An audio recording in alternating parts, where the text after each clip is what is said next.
Greetings again. Today we're going to be looking at some more properties of derivatives, or derivative rules, if you will.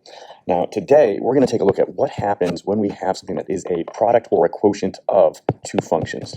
So, for instance, if we have f of x is equal to x squared times the square root of x, we might think, oh, I know the derivative of x squared. Ooh, I know the derivative of square root of x. So you might take the derivative of x squared, so d dx of x squared, and say, all right, I know the power rule. That's 2x.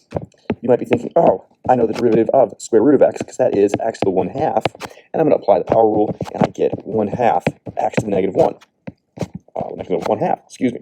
So therefore, since that is x squared multiplied by the square root of x, it seems likely that makes sense almost, is that, well, the derivative is going to be 2x multiplied by 1/2 x to the negative 1/2. Giving us, well, that 2 times 1/2 eliminates x times x to the negative 1/2 is x to the 1/2, or it's telling us that the derivative is equal to the square root of x. If you're thinking that, ooh, that's not too bad, well, let's just take this a different way. Instead, if I realize that f of x is x squared times the square root of x, f of x is the same thing as x to the 5/2. How did I get that? It's x squared times x to the 1/2. If we add those exponents, because we're multiplying the same base, 2 plus 1/2 is 2.5, or 5/2. If now we apply the power rule, f prime of x, that would be 5/2 x to the subtract 1, 3/2. Ooh, that's different. Those two are not equal. Now, the second is the correct derivative of that product function. Our mistake up here is that we thought the derivative of a product multiplication is the product of the derivatives, and that, in fact, is not true. So we need to find out what is the derivative of a product of two functions. So let's take a look. Here, I'm going to go back to our limit statements. Now, our function is going to be this f times g. I'm going to define our function as the product of some f multiplied by some function g. When we use our limit as h approaches 0 approach, we're going to have fg of x plus h. We're going to have f of x plus h times g of x plus h minus the product of those two functions. And we're going to manipulate this and see what happens. For our limit, I'm going to do a little trick. I'm going to include something. I'm going to add 0 to see what happens now. So up top, we've got f of x plus h multiplied by g of x plus h. I'm going to subtract f of x, g of x plus h.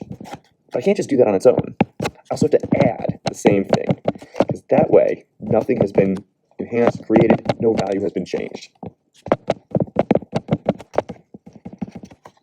We have that whole statement over h. So I've subtracted and added that term there. Why did I do that? Take a look. In that first pairing, we've got this g of x plus h that shows up twice. In the second pairing, we've got an f of x that shows up twice. I'm going to take advantage of that. So now I'm going to factor those common terms from the pieces in the numerator. I'm going to factor out, that would leave us with f of x plus h minus f of x multiplied by g of x plus h. That is taking g of x plus h away from f of x minus f of x, or f of x plus h, subtract f of x. There's our factors, there's the common term. Over on the right side, I'm going to factor f of x. Actually, I'm going to factor f of x. So added to that, we're going to have g of x plus h subtract g of x multiplied by f of x. So I took that f of x, factored it. I'm going to be left with g of x plus h minus g of x. This is all still divided by h. Our limit rules, I've got a sum, I can split this apart. This is now the limit as h approaches 0 of f of x plus h minus f of x over h multiplied by g of x plus h. That term, still multiplied, divided by h. Added to that, g of x plus h minus g of x over h multiplied by f of x. These should look awfully familiar. If we take a look, there's that limit as h approaches 0 of f of x plus h minus f of x over h multiplied by g of x plus h. That limit applies over here. Ooh, that looks awfully familiar. So taking the limit now, this portion, that's the derivative of x, of f. Well, as h goes to 0 of g of x plus h, that is just g of x. Added to that, the limit as h approaches 0 of, that's the derivative of g, multiplied by f of x. There's no h there, so it is just multiplied by f of x. So what we have here is if we have a product of two functions, the derivative is actually this statement. So I'm going to read this. If we've got the product of two functions, the derivative is the derivative of the first function multiplied by the second. Added to that, the derivative of the second function multiplied by the first. So back when it's the product of the derivatives, that's not actually the case. So this is what we're going to call our product rule for derivatives. Now, I've used that other notation here. So d dx of some product, so the derivative of some product, is the derivative of the first with respect to x multiplied by the second, plus the derivative of the second. And I'm saying f is the first, g is the second. The derivative of the second multiplied by the first. Slightly just one other notation that I might be using, I find this to be a little bit more helpful, is if I'm going to say d dx of some product, I'm going to use uv as our two functions. I sometimes refer to this as u prime v plus v prime u. So if I have the product of two functions, it's the derivative of the first multiplied by the second. Added to that, the derivative of the second multiplied by the first. Let's check this out. So now, here's our function. We have f of x is x multiplied by e to the x. This is a product between x and e to the x. So I'm going to think about, okay, that product rule. I've got two things multiplying, derivative of the first times the second, plus the derivative of the second times the first. Now we see that u is going to be x, and therefore, derivative of u is going to be 1. If v, the second function, is e to the x, then the derivative of e to the x is e to the x. It follows by this product rule formula then, that this is the derivative of x, so 1 multiplied by the second, e to the x, added to that, the derivative of the second, e to the x, multiplied by the first, x. Neatening that a little bit, e to the x plus x, e to the x. That's our product rule. Let me go on a little bit more with this. Let's carry this on and find the nth derivative. Ooh, higher order derivatives. In this sense, I've already found the first derivative for that function. We have e to the x plus x e to the x. Or if we factor the e to the x, we have 1 plus x. That's a product. So let's take this, and I'm going to focus on that particular term. So the derivative is going to be derivative of the first, e to the x, multiplied by the second, 1 plus x. Added to that, the derivative of the second, the derivative of 1 plus x, well, derivative of 1 is 0, derivative of x is 1. It's going to be 1 times e to the x. And if I factor that e to the x, we're going to have 1 plus x plus 1, which is going to be e to the x, 2 plus x. So our second derivative is e to the x times 2 plus x. Okay. We want the nth derivative. Keep on going. Let's see if we notice a pattern. The third derivative. I'm going to, again, use this as my product. There's our first. There's our second. Derivative of the first, e to the x multiplied by the second, 2 plus x. Added to that, the derivative of the second, well, derivative of a constant 2 is 0, derivative of x is 1, multiplied by e to the x. Ooh, there's a factor of e to the x. So e to the x, that would be 2 plus x plus 1, giving us e to the x, 3 plus x. Oh, well, first derivative, 1 plus x. Second derivative, 2 plus x. Third derivative, 3 plus x. And we can see how this is going to continue. So the nth derivative of this function stands to argue that we'd have e to the x, the nth derivative, n plus x. There's our power rule. Let's try another. We've got the square root of t multiplied by a plus bt. I've again separated this out where we've got derivative of the first times the second plus derivative of the second times the first. I've identified my first function is square root of t. My second is a plus bt. If it helps, this is t to the 1/2. And so we can take the derivative just of that function. I'm going to say u prime. It'll be 1/2 t to the negative 1/2. A plus bt, well, a, b are just some constants. So the derivative of a is just going to be 0. bt, derivative of t is going to be 1, so it's going to be just b. Therefore, applying the power rule, product rule, f prime of t, derivative of the first, 1/2 t to the negative 1/2 times the second, a plus bt, add to that the derivative of the second times the first, square root of t. Leaving that up, f prime of t is a plus bt over 2 root t plus b root t. If need be, we can get a common denominator there and combine them. I'm going to leave it as is.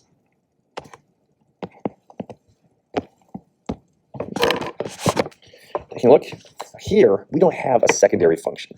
We're going to have just square root of x multiplied by some other arbitrary function. But what we do know is that g of 4 is equal to 2, g prime of 4 is equal to 3.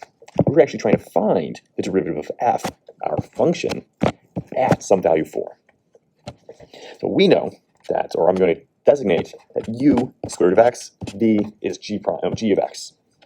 Therefore, u prime is going to be 1/2 x to the negative 1/2. b prime is going to be g prime of x. So the derivative, applying the product rule, derivative of the first, 1/2 x to the negative 1/2 times the second, g of x. Add to that the derivative of the second, g prime of x, times the first, which is the square root of x. We want the derivative evaluated at 4. This would be 1/2 4 to the negative 1/2 times g of 4 plus g prime of 4 multiplied by the square root of 4. 1/2 4 to the negative 1/2. That is the reciprocal of the square root of 4. That is going to be 1/2 times 1/2 is 1/4 multiplied by g of 4. We know that is 2 plus g prime of 4 we know is 3 multiplied by the square root of 4 is 2. So we have 1/2 plus 6, 6.5. The product rule is not always necessary. Thinking back, I started off here, made an oopsie where we multiplied the derivatives. It did not work. Instead, we require the product rule. We could apply the product rule and say that, okay, u is the square root of x, v is x squared, therefore u prime, the derivative, is going to be 1/2 x to the negative 1/2. We can say v prime is 2x. So here we can see that we're not going to make an oopsie. We're going to see how the product rule gives us exactly the same as what we started off with. Derivative of the first, 1/2 x to the negative 1/2, multiplied by the second, x squared. Add to that the derivative of the second times the first, square root of x. All right, that gets us 1/2 x to the 3/2 plus 2x to the 3/2. We have a total of 5/2 x to the 3/2. Not what we originally had. So you can actually check on that and see, rewind the video, I guess you're not really rewinding, backtrack in the video, see that that was in fact our derivative. If you can simplify some things, sometimes the power rule just is simpler than the product rule. Second rule that we code for today, called the quotient rule. The quotient rule is when we are dividing. Just like the product rule, there's going to be something that happens when we are dividing two functions. It's going to come out to be this total statement. I'm going to neaten this up after we go through a proof. So seeing how this is derived, I'm going to take this. I'm going to rearrange some things a little bit for our limit. Let's say we've got the limit as h approaches 0. That divided by h, I'm going to pull it on the side as 1/h. So 1/h multiplied by f of x plus h over g of x plus h minus f of x over g of x. What I see is we're adding or subtracting two fractions. Let's get a common denominator. This is going to give us the limit. H approaches 0. It's 1/h. That'll be f of x plus h. So multiplied by g of x minus f of x multiplied by g of x plus h all over g of x plus h g of x. We're going to take a similar trick to what we did last time with the product rule. I'm going to rewrite this by adding 0. I'm going to add 0 wearing different clothes. 1 over h, okay, f of x plus h, g of x. I'm going to subtract f of x, g of x. But then I also need to add f of x, g of x. In the middle there. That leaves me with f of x, g of x plus h. That's all divided by g of x plus h, g of x. We're going to follow some similar factoring that we did before. There's this g of x term between those two. There's this negative f of x term between those two. So that's what we're going to factor. Take those two out of there. I'm going to take that. That didn't change the color. Take those out of the second two terms. Let's see what happens. So limit h approaches 0. This is 1 over h. It's going to be f of x plus h minus f of x. Maybe you can see where this is going, multiplied by g of x. So I took the g of x, factored that out, left with f of x plus h, subtract f of x. I'm going to factor negative f of x, which would leave me with g of x plus h, subtract g of x. Just see where that came from. So this currently was negative g of x plus h, positive g of x. I took out, factored out negative f of x. So there's the negative f of x, leaving that to be positive g of x plus h. Took out negative f of x, leaving me with negative g of x. Maybe you get the idea that you can see where that's headed. This is all divided by g of x plus h, g of x. Maybe you can start to see there's that x plus h minus f of x, divided by h. There's that g of x plus h minus g of x, divided by h. I'm going to take these denominators. I'm going to factor the g of x plus h over g of x out. I'm going to split these using our common denominator. So this is going to give us, limit h approaches 0. Put this over on the side of 1 over g of x plus h, g of x. It's going to give us f of x plus h minus f of x over h times g of x minus g of x plus h, subtract g of x over h times f of x. Point those out. So dividing by g of x plus h, g of x, that's there. We have f of x plus h minus f of x times g of x. We are subtracting g of x plus h minus g of x times f of x. So I did split those with that subtraction. So everything that divided by h distributes to our subtraction. Now I'm going to apply our limit. If limit h approaches 0, this is going to be g of x times g of x. Okay, so that is 1 over g of x squared. Next up, that's our derivative of f. That's just g of x. That's the derivative of g. That's just f of x. So that's going to give us f prime of x times g of x, subtract g prime of x times f of x. Finally, putting it all together, already applied the limit, so that's been used up. What we have now, f prime of x, g of x, subtract g prime of x, f of x, very similar to the product rule except subtraction, now divided by g of x squared. So the derivative of a quotient is equal to that.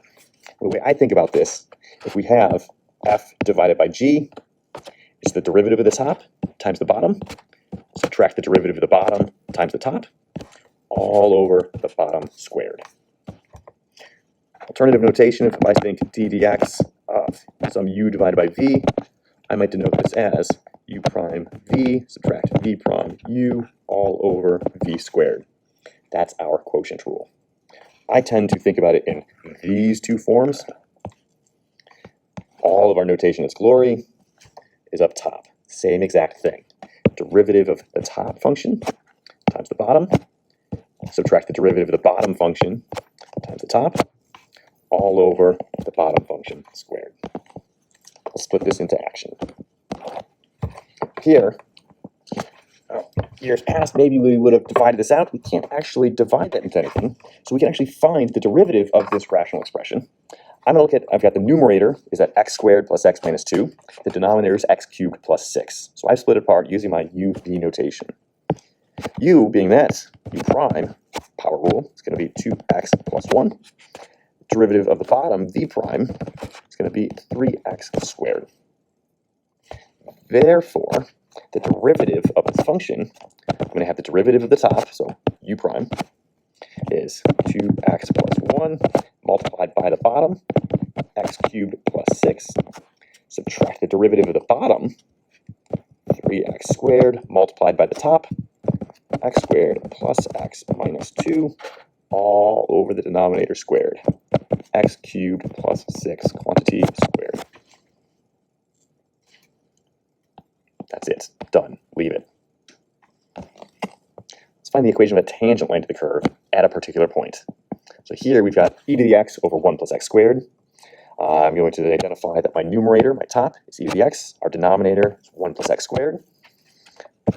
So the derivative of the top is e to the x. The derivative of the bottom is going to be 2x. So for our function, we're going to find the tangent line. Now down at the bottom, we recall tangent line is y minus y1 equals m, the slope x minus x1, or at some point, a f of a, in our case 1 e over 2, you can get that by substituting in 1. We can find the equation of the tangent line at that particular point. So using our quotient rule, y prime, derivative of the top, e to the x times the bottom, 1 plus x squared, subtract the derivative of the bottom, 2x times the top, e to the x, all over the bottom squared, 1 plus x squared, quantity squared.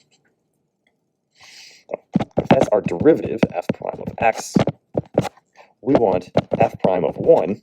So we have e to the 1, 1 plus 1 squared, minus 2 times 1, e to the 1, all over 1 plus 1 squared squared. That's going to give us 2e minus 2e up. Doesn't matter. The whole thing is 0. Therefore, the equation of our tangent line, we're going to have y, we could think about this using point slope form. Doesn't make sense. E over 2 equals 0, x minus 1. Or the slope is 0, that's a horizontal line. Y equals e over 2.